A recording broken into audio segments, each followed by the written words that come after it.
Buen día. El día de hoy vamos a presentar mi compañero Aguatsi Méndez Santos y su servidora Arlen María Silva Ramírez el tema de clasificación de los tóxicos por su acción en la fosforilación oxidativa para la materia de toxicología. Primeramente les voy a hablar sobre qué es la fosforilación oxidativa. Este es un proceso metabólico que utiliza energía liberada por la oxidación de nutrientes para producir adenosina trifosfato, lo que se conoce como ATP. Se le llama así para distinguirla de otras rutas que producen ATP, pero con menor rendimiento, llamadas a nivel sustrato. Se calcula que hasta el 90% de la energía celular en forma de ATP es producida de esta forma. Alteraciones de la respiración celular. Gases de especial interés toxicológico. El proceso respiratorio de las células se realiza gracias al oxígeno transportado por la hemoglobina de la sangre, que debe ser activado por los citocromos a partir de la forma molecular oxígeno 2. Por tanto, los elementos indispensables son suficiente concentración, que es expresada como presión parcial, de oxígeno en el ambiente, riego sanguíneo y hemoglobina, y citocromos funcionantes. La alteración de alguno de estos elementos puede dar lugar a las siguientes situaciones patológicas. Primeramente vamos a hablar de la anoxia, del griego falta de oxígeno. Esta se produce como consecuencia de la disminución de la presión parcial del oxígeno por cualquiera de las siguientes causas. Como punto 1 tenemos encontrarse a gran altura sobre el nivel del mar, con baja presión atmosférica, ya sea alta montaña, avión con cabina sin acondicionar, etc. Como punto 2, el consumo del oxígeno ambiental, por causas respiratorias de plantas o animales o por combustiones, o bien por su dilución, particularmente en un recinto cerrado a consecuencia de acumulación de gases relativamente inertes, como lo puede ser el nitrógeno, el dióxido de carbono, el metano, propano, butano, etc. El dióxido de carbono o anhídrido carbónico es poco tóxico, forma parte de nuestra atmósfera natural y permite la vida mientras la concentración no sea muy alta. Es incluso estimulante del centro nervioso respiratorio.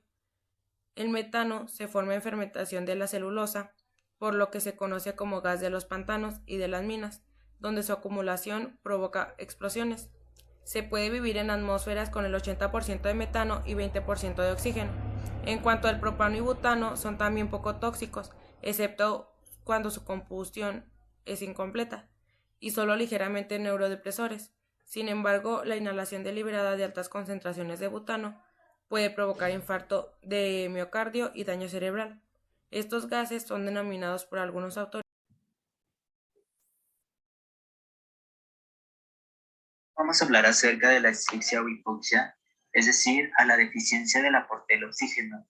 Es consecuencia de dos mecanismos. El primero de ellos es las interferencias en el transporte del oxígeno, como el bloqueo de la hemoglobina. Algunas sustancias como el monóxido de carbono son capaces de unirse fuertemente al hierro bivalente y bloquear la capacidad de la hemoglobina para transportar el oxígeno.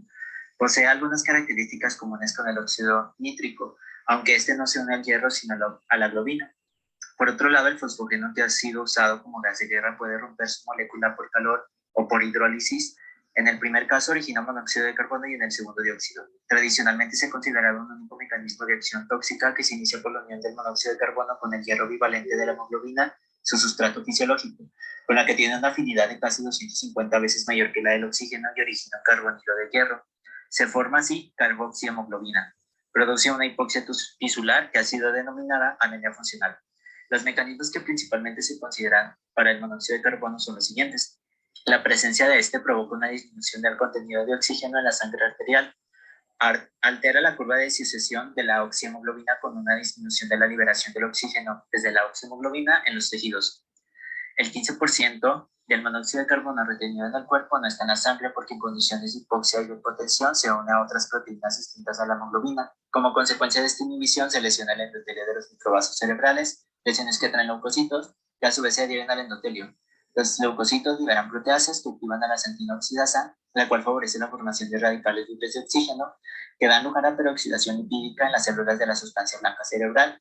El monóxido de carbono también se une a la mioglobina. La formación de carboximioglobina y particularmente la de carboximiocardioglobina, incluso frente a niveles bajos de carboximoglobina en individuos con trastornos cardíacos previos, puede originar alteraciones de ritmo e isquemia de miocardio. La alteración muscular se puede detectar en el análisis clínico por elevación en suero de la creatinina.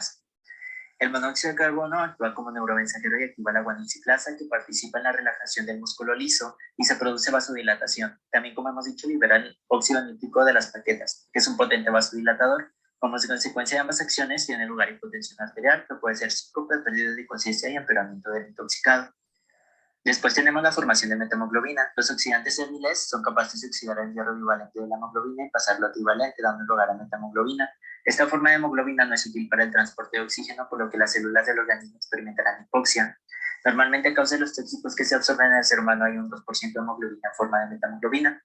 El número 3 es la ruptura de Matías o hemólisis. La formación de metahemoglobina por los oxidantes y la alteración del equilibrio de oxidación-reducción dentro del glóbulo rojo pueden conducir a la ruptura de este y, por tanto, a su incapacitación para transportar el oxígeno. Esto ocurre, por ejemplo, en la intoxicación con arsenuro de hidrógeno o arsina.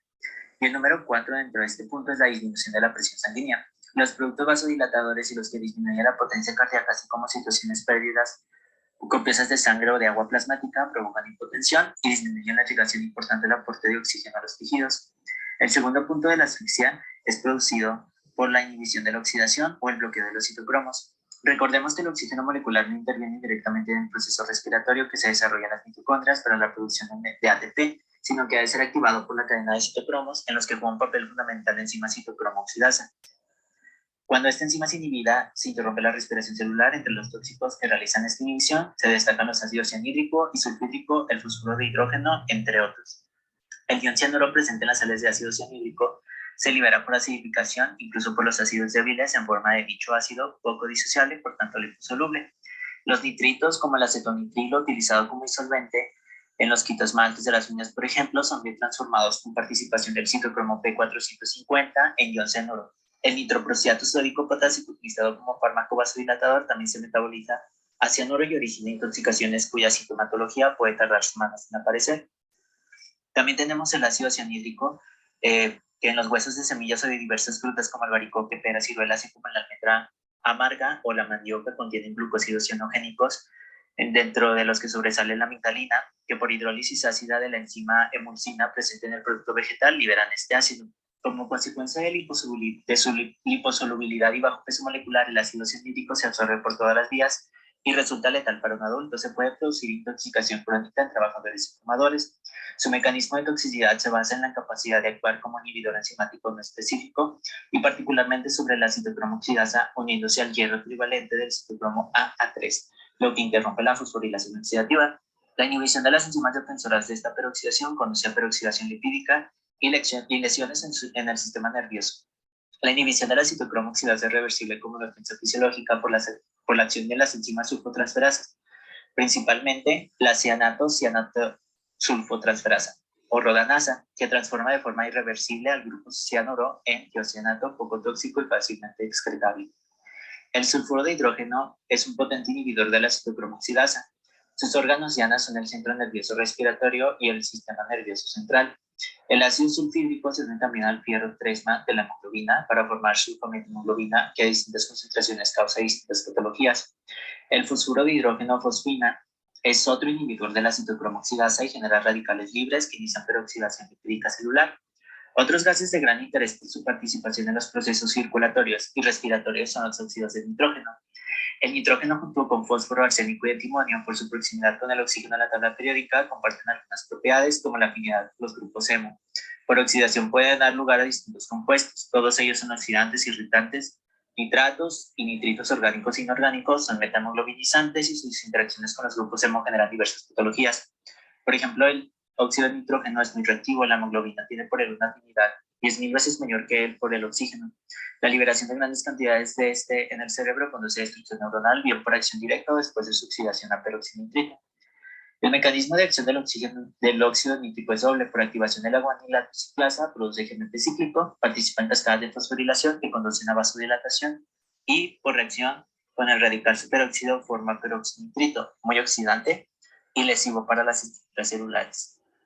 Eso sería todo de nuestra parte. Gracias por su atención.